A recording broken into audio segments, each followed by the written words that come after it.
The coaching carousel has stopped spinning, and the combine is behind us.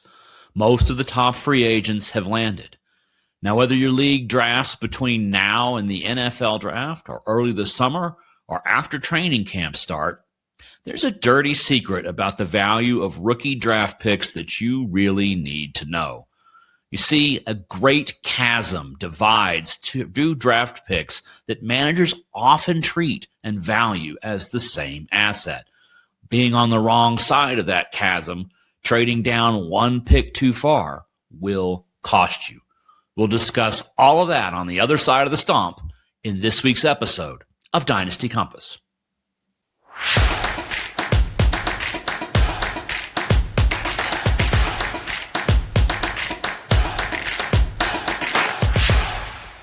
Welcome to Dynasty Compass. I am your host, Jeff Blaylock, the other Jeff B from Football Guys. Thank you so much for tuning in, whether you are watching on YouTube or listening on your favorite podcast platform.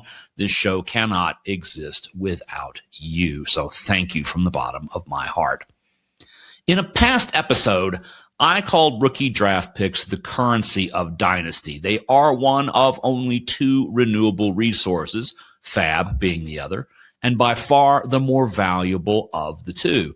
And while they are numbered sequentially, there are hidden gaps and sometimes chasms between adjacent numbers. Knowing where those are can be the difference between winning championships and spinning your wheels. So let's talk about what those picks really are and what they aren't, what you're really trading for or trading away. Now, in the cold open, I promised that I would tell you a dirty secret about draft picks, and here it is. Rookie draft picks have no inherent value. None. Rookie draft picks have no inherent value. Unlike a redraft pick, rookie draft picks have absolutely no connection to players' track records in the NFL. Now, sure, players have college track records, but college stats themselves do not translate to the NFL. Skills do, or they don't. Talent does, or it doesn't. Schemes, stats, usage patterns, highlight reels probably don't translate to the NFL. Surrounding talent definitely doesn't translate to the NFL. So if we don't have a track record with which to value these picks, then what is it? What do we value? What is a rookie draft pick? Well, it's a chance to take a chance. The value of a draft pick is rooted in what a dynasty manager thinks about that chance, what they think that chance might become. You know, when someone buys a lottery ticket or a raffle ticket, they're buying the dream of the jackpot. But they're not buying the jackpot itself. They're certainly not looking at the realistic odds of winning the jackpot when they buy the ticket. And they are definitely not looking at the prospects of winning something short of the jackpot. Because, you know, matching four numbers will win you $20. Yay! We don't care. We're not interested in matching four. We dream of matching all six and winning millions of dollars. There is no other alternative than that when we buy something like a lottery ticket. But rookie picks have much better odds than winning a lottery, but they also have a much wider range of potential outcomes other than nothing, $20, yay, and millions. And in fact, some picks offer very strong historical returns. Others are more like coin flips between success and failure, although we would definitely take a coin flip with our lottery ticket odds if that's what we had. But most of them, most rookie draft picks that is, are very low stakes lottery tickets. They cost very little, perhaps nothing. And while they don't deliver much when they hit, there is that occasional jackpot. There is that occasional long shot that does hit that makes them tantalizing and worthwhile to use and to buy.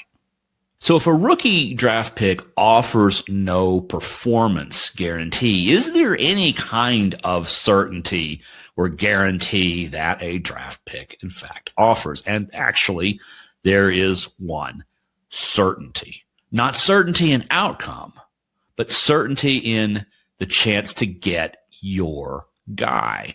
If you are on the clock, and your guy is on the board, there is a 100% chance that you can get your guy. If you're not yet on the clock, but someone else is, and your guy is on the board, you can have a 100% chance of getting your guy if you're willing to pay for it. And when you do, you are not paying the premium for a guarantee of better performance. You're hoping for that, but that's not what you're buying. What you are buying is the guarantee of getting your top choice. There's value in that, sure, but make no mistake, you didn't necessarily improve your odds of being successful in terms of getting value out of the draft. You improved your odds of being successful at getting your guy. So you get your guy. Is he the right guy? Is he any more likely to produce as the guy who's going to be taken next, or the guy you might have taken with the pick you just traded away to move up the board? And that's really one of the key questions when you make these kinds of value decisions as to whether you trade to move up or move down. Because the perceived value of a pick is going to rise with this perception of certainty. The 103 is much more certain than an early first round pick, which is much more certain than a first round pick. But that certainty is really an illusion. What's certain is that you get to make your choice. What remains uncertain is what are you going to get with that choice? I don't necessarily mean the who here. I mean the what. What kind of player will this pick become? What kind of production will I get? Am I going to get someone I can put in my starting lineup week after week without thought? Am I at least going to get a flex level starter? Is it going to be someone who can just come off the bench every once in a while as a next man up kind of role? Or is it just a depth player or potentially a bust? There's no guarantee on any of those outcomes for any pick that I take. There's no more certainty gained by moving up the draft board, except that I get more certain about getting the guy that I want. We get more certainty about draft order. We don't get as more certainty about performance. So managers are going to overpay. They're going to overpay for knowing what a pick will become. Just like you are much more willing to buy a lottery ticket if you think you're going to win than if you don't think you're going to win. That is a manager that's managing emotionally. They have a strong sense that this guy, this pick right here is going to be something special. And maybe he is. Maybe they're right. But they're going to pay for that unless they just happen to already have that draft pick when that guy is on the board. Now, if a dynasty manager is willing to overpay, they're willing to provide a premium, to pay a premium to move up the draft board, that means that some other dynasty manager is going to reap that value. And that could be you, if you know exactly when to make that kind of a trade. Because you see, flexibility is what gains value in dynasty rookie drafts. We often think of a draft pick as a singular individual shot at getting talent within a rookie draft. But instead of viewing them as singular shots, it's probably better to view them as a shot out of several, potentially many, that have similar probabilities of getting similar outcomes. So let's call those draft pick bands. These are groups of sequential draft picks that all have roughly the same probability of getting a particular outcome out of the players that will be taken within that band. Now, these are different from rookie tiers because that's how rookie tiers are how we think about the players in a draft class itself. These are natural groupings of players and talent, either in ADP, which is average draft position, or just the way you sort of look at the board of rookies who are available and naturally cluster them into smaller groups. Those are what I would call rookie draft tiers. A draft pick band is the group of picks themselves, divorced from the individual draft class. So moving down within the same draft pick band provides nearly the same probability of outcome at a lower cost than being early in the same band, much as if you have a tier of rookie rookie players rather. You have a tier of rookie players. Moving down within that tier delivers much the same value as being at the top of it, but probably at a lower cost. So let's look at one of those specific kinds of tiers: Mekhi Lemon, Carnell Tate, and Jordan Tyson. They are widely viewed as the 103 to 105 in Superflex formats, though the order varies from viewpoint to viewpoint, but you will often see the three of them right together in that 103 through 105 tier and draft band. Now, a few weeks ago, I had Heath Cummings from CBS's Fantasy Football Today on the show. And Heath said if he had the 103. Because the truth of the matter is, if I have the 103 and the draft starts like this one did, and all three wide receivers are left, I think the first call I'm making is saying, does the guy with the 105 have a strong preference amongst these next three wide receivers? And if they do, can I pick up some draft equity to let them make the choice for me? So I'm going to go ahead and let you make the choice as far as who goes first amongst these three wide receivers. And I'll just pick up the extra draft capital and move down to pick 5. Heath is willing to take any of those three wide receivers, and he's willing to let the universe choose which one he gets, if he can get some extra draft capital or player in the exchange. Now, moving up to 103 from 105 is going to cost a premium, but moving down to 105 from 103 is going to earn you a premium, and that's what Heath is looking for. But it's important to understand, too, that flexibility can lose value if you're not careful. If Heath had made that deal, the 103 for the 105 and additional considerations, if he'd made that deal with the person who holds the 106 instead, Heath would have cost himself value. And that earned premium that he gets for trading down might not cover the value he just gave up by moving from one draft tier to another. So we need to view draft pick bands and this concepts of moving up or down in a rookie draft through two lenses: the perceived tiers within the draft class and the historical returns of the draft pick bands. We need to know where both of those boundaries exist, because they often line up very neatly, sometimes off by a player or a position here or there. But there's often a lot of alignment between tier breaks and pick band breaks. We need to know where they both are.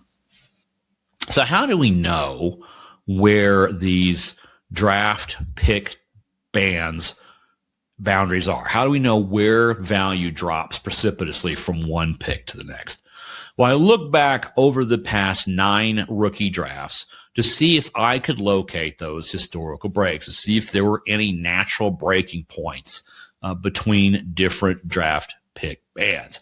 And you say, well, why 9? Well, that's how many years for which I had reliable ADP data from Dynasty League football. It goes far enough down the draft board that I felt comfortable making this kind of analysis. So 9 years.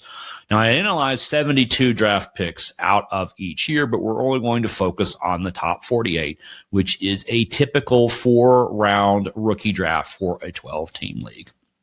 And we're going to measure the average 3-year return of each incoming rookie. Now, why 3 years? Well, it's because by the end of year 3, we usually know what we've got in a player. Year 4 or later breakouts are quite rare.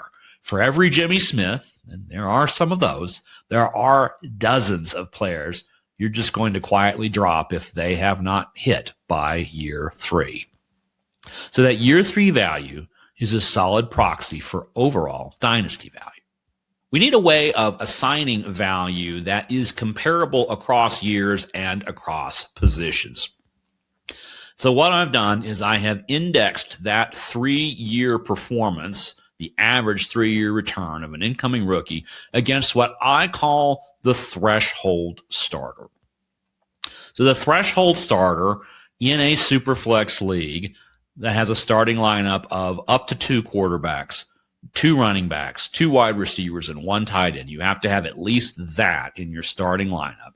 The threshold starter is the lowest ranked one of those people who would be regularly in a starting lineup if the talent were evenly distributed across the league, which is a really fancy way of saying the QB 24, the RB 24, the wide receiver 24, and the tight end 12. Those are the players who would be in your starting lineups every week if they were active. These are your cornerstones. These are your set and forget kinds of players. They're in your lineup. If they're active, you don't think about them. Those roles, QB 24, RB 24, wide receiver 24, tight end 12, are assigned an index value of 100. Any index value above 100 means they are clearly an every week starter. Any index value below that means they may be a flex level starter, a spot starter, or they ride your bench. We also then, mentioning flex starters, that would be the RB 36, the wide receiver 36, and the tight end 24. Now, the index value of those varies a little bit across positions, but for the purpose of this analysis, we've set that value at 80. So 100 and above is an every week starter. 80 to 100 is a flex starter, and anything below that is not a regular starter or flex starter. So we've calculated the recent historical expected value of each draft pick and then created bands based on where significant gaps in that expected value tend to occur.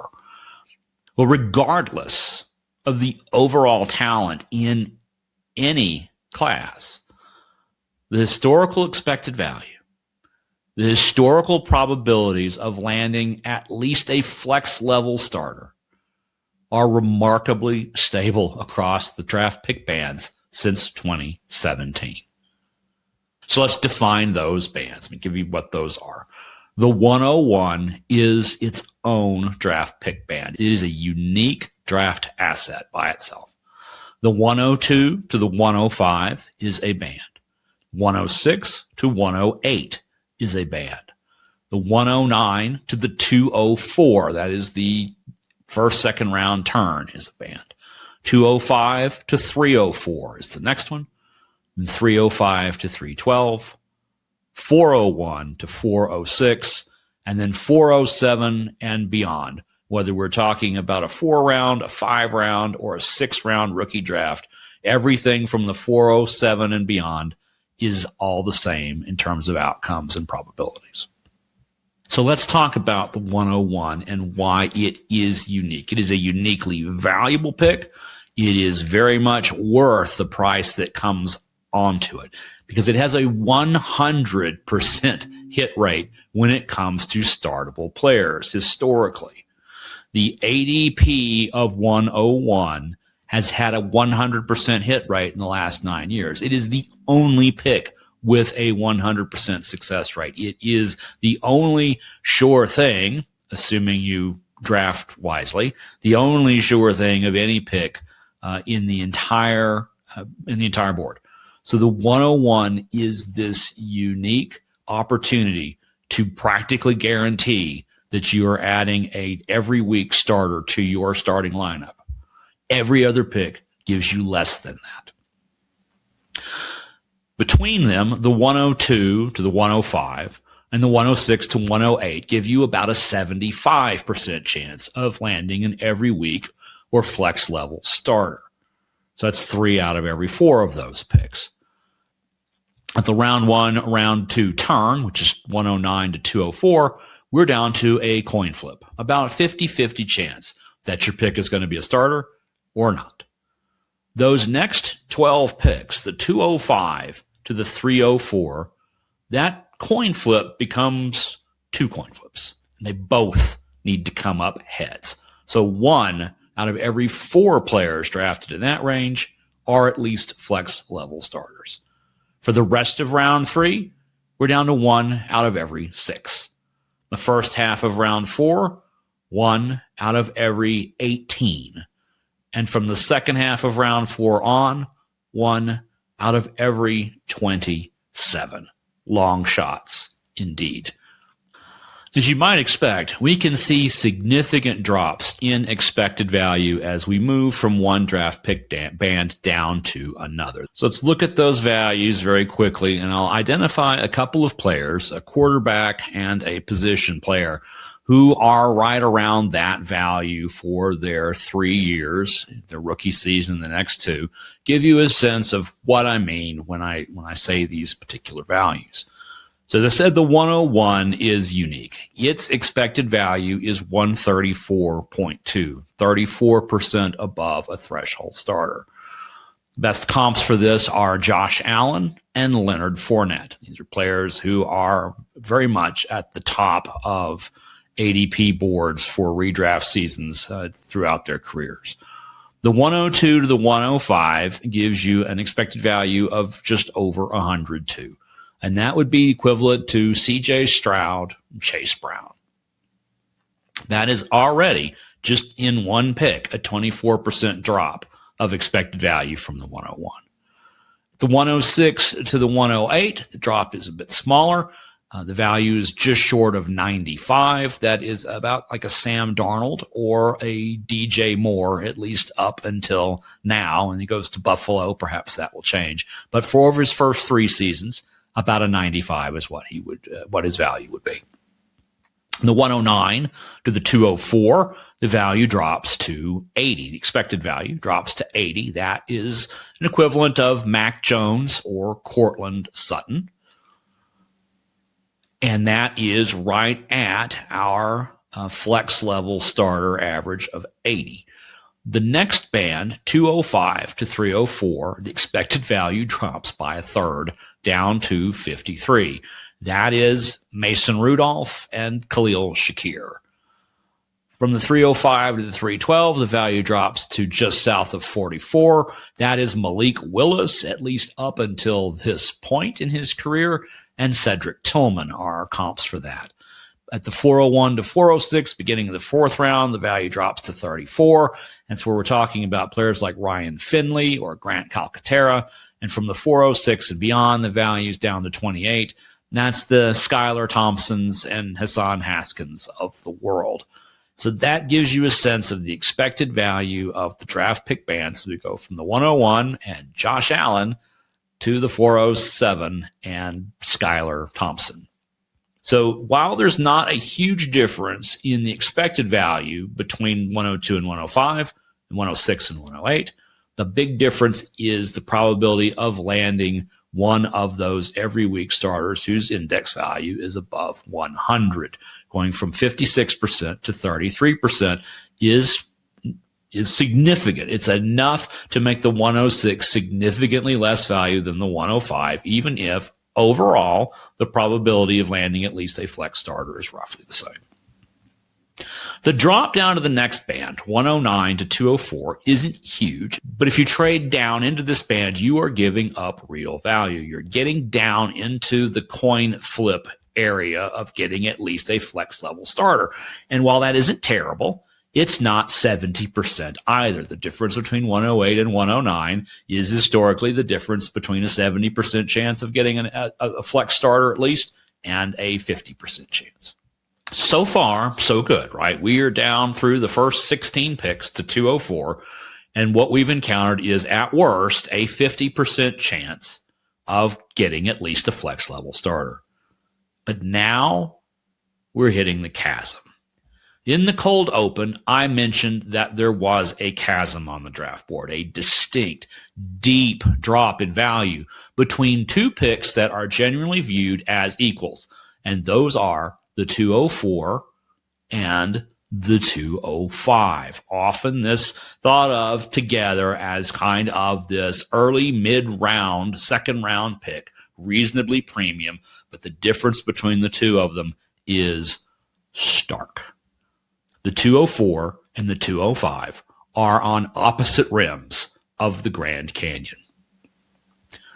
If we're looking at the 204, it is part of a draft band with 109 and everything in between. Their expected value is 80. That is the threshold of a flex level starter. The odds of getting a flex level starter or better are at least 50%. Once we get to 205, that pick belongs to the band that goes all the way down to 304. The expected value drops from 80, the threshold of a flex level starter, to 53. It's not even a spot level starter. The odds of getting a flex level starter or better are 25%, half of what they were one pick above. Moving down that one pick from 204 to 205, the odds of drafting a starter are cut in half. The values drop significantly. It is that stark. So if you are looking at trading down into the second round, you need to stop at 204. Because 205 historically has been a huge drop in value. And that's where the real dividing line is. It isn't somewhere in round one. It isn't between round one and round two. It's the 16th pick. It's the 204 in 12-team leagues. Historically, that is the last pick that's going to give you coin flip or better odds of landing a starter. And after that, values collapse. Probabilities collapse. The 204 to 205 is the single most dramatic tier break anywhere in a rookie draft, probably anywhere in any fantasy draft. The difference between those two picks and the bands that they're located in is that stark.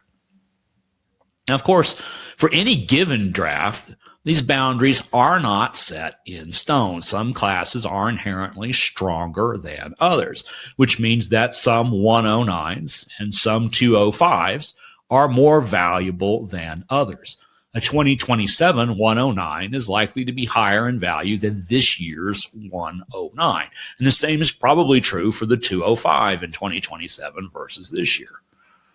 It's also the reality that some drafters are just inherently not as strong as others, and there are people who draft in front of you, even at 205, who may reach such that a more coin flip level prospect falls to you at 205.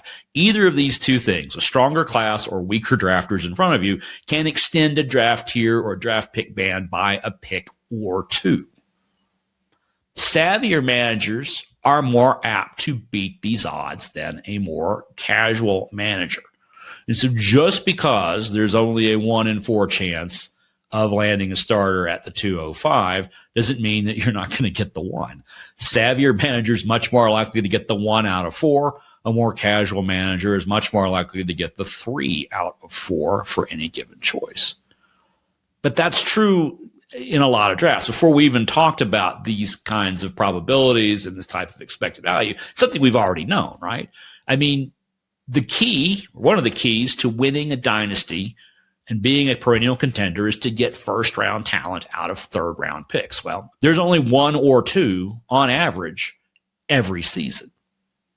I mean, looking just at ADPs of 25 or greater since 2017, that list of at least flex level starters on a consistent basis is Jalen Hurts, it's running backs Chase Brown, James Conner, Bucky Irving, Aaron Jones, Ramondre Stevenson, and Kyler Williams. His wide receivers Nico Collins, Deontay Johnson, Cooper Kupp, Terry McLaurin, and Puka Nacua.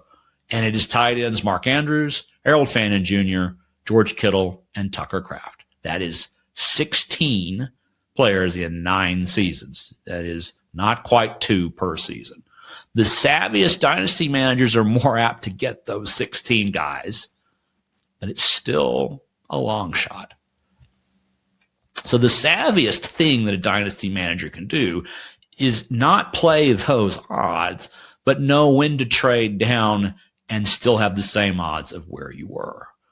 Now, I looked at some of the recent trades that Dynasty League Football has posted on their site. They have a great tool that shows you trades that are involving the very players or picks that you are trying to do, so you can gauge the offer that you're making or looking at against trades that have actually been consummated in other Dynasty leagues.